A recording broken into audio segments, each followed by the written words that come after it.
Hello guys, welcome to Tech and Tech. In this video, we're going to talk about planes because we have talked a lot about land warfare in about the entirety of the channel has almost always been about land warfare. Now in this video, we're going to try something new and go to somewhere where more modern warfare is actually placed in, and there's a lot of attention to improving whatever is going to fight on this landscape with, and this is going to be the subject of this video.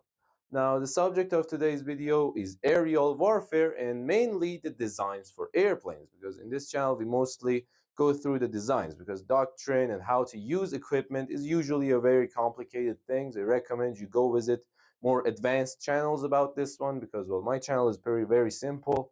All I have is a green screen, a very not good computer, and I usually don't have a lot of time to start gathering information and doing research because of the fact that I have a ton of schoolwork to do. Now let's get on to the actual video. The designs for airplanes was actually very simple. The first ever airplane to actually be able to fly was invented by the Wright brothers, and it flew for only a very short amount of time, but it was a great success for aerial industry because it proved that there can be airplanes. Later on, these things evolved, and then they decided that this thing it can float.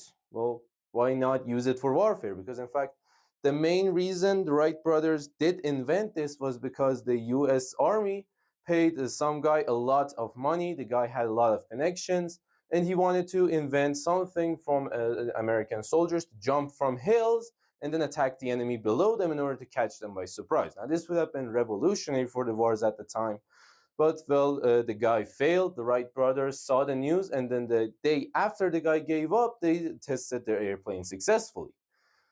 And yeah, that was basically how the airplane was invented. Later on, they decided to get the airplane back to its roots, but instead of it flying off a hill, it was going to fly off a flat runway and go into the skies and fight the enemies at thousands of meters above the ground. Now, there were many designs used during World War One. The planes really caught on during World War One because it was a world war. Many developments were made, many inventions, many innovations were made during World War One about the planes. And a big part of airplane control at the time was about the number of wings that each airplane would carry, because it had direct impact on the aircraft's performance. The planes we use today in our modern world are monoplanes mostly because of the fact that they have one set of wings. They're very light, they're very cheap, and due to the great engines we have, jet engines, turbine engines, the ones that we have, they usually don't need the extra help from other wings in order to take off. Now, the main advantage that adding another layer of wings had was because the fact that the wing area, not the wingspan, the wing area of the airplane would be increased without them needing to increase the wingspan, which would allow the airplane to generate more lift, be lighter than a monoplane with similar wing area, and it would also allow for quicker maneuvering. Now, triplanes were also invented, biplanes were also invented, but the ones we use in modern world are usually monoplanes.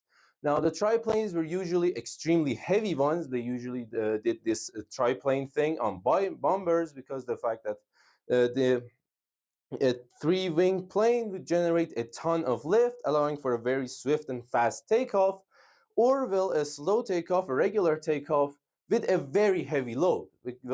They saw this and they wanted to, let's make a fighter that can carry bombs. How many wings should we add? Three. So then they usually did this on their heavy bombers so that they can carry a ton of bombs.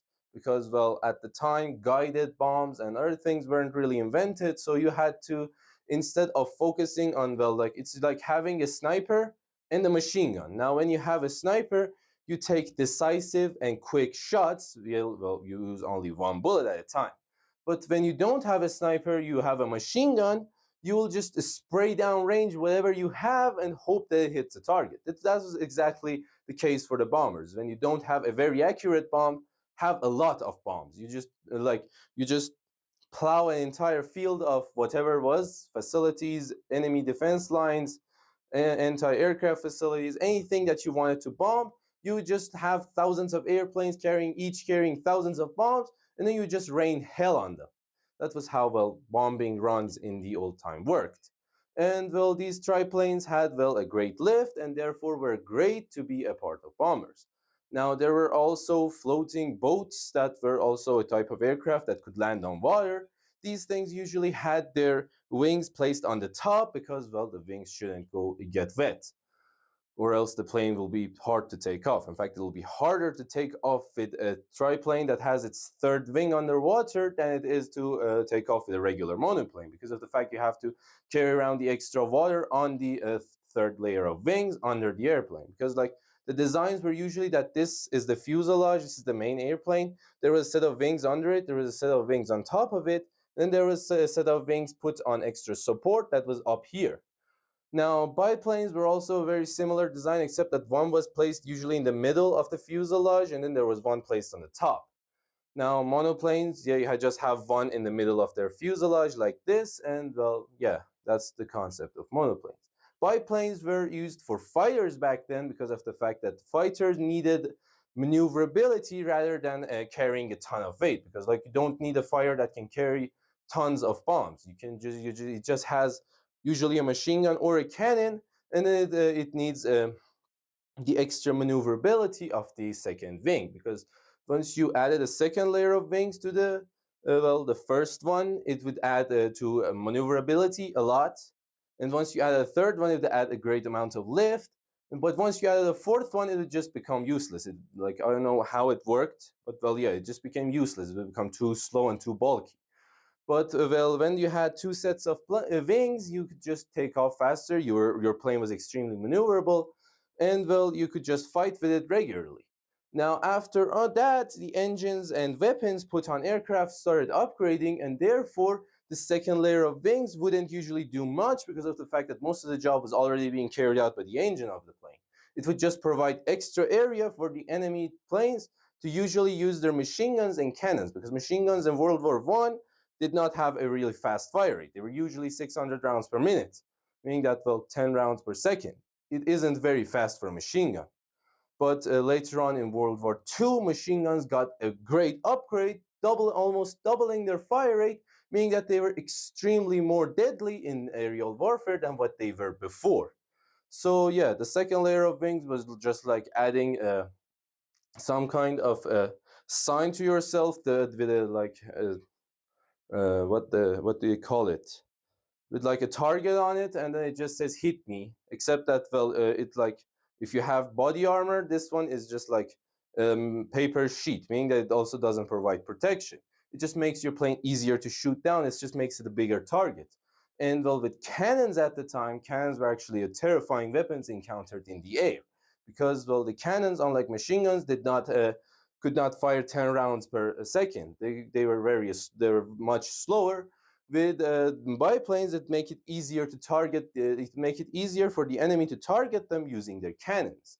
But later on, well, as I said, the engine technology evolved. This concept of making planes easier to target with the second layer of wings became more annoying, and, well, they decided to remove the second part, making monoplanes the main type of plane that we use today, because of the fact that it generates enough lift, it generates enough maneuverability, it makes the plane maneuverable enough, and the most of the job is being done by the engine already, so there isn't really a need for any of the extra amount of wing, because of the fact that it also generates drag, which slows the airplane that has a very strong engine. And, well, it was also harder to target with cannons and machine guns, making them, well, a good choice for almost any type of aircraft, because of the fact that, as I said, if you needed any more lift, you didn't need a second or third layer of planes. You just had to add another engine to it in order to make it easier to lift off, because, like, fighters, they usually have one, sometimes two engines. Bombers usually have 4 or 5, sometimes 6, based on how much they were going to carry. Anyway, make sure to like the video, subscribe to the channel, and ring the war bell to be notified of the rest of the wars that will occur on the channel later. Thank you for watching again, and stand by for my next video.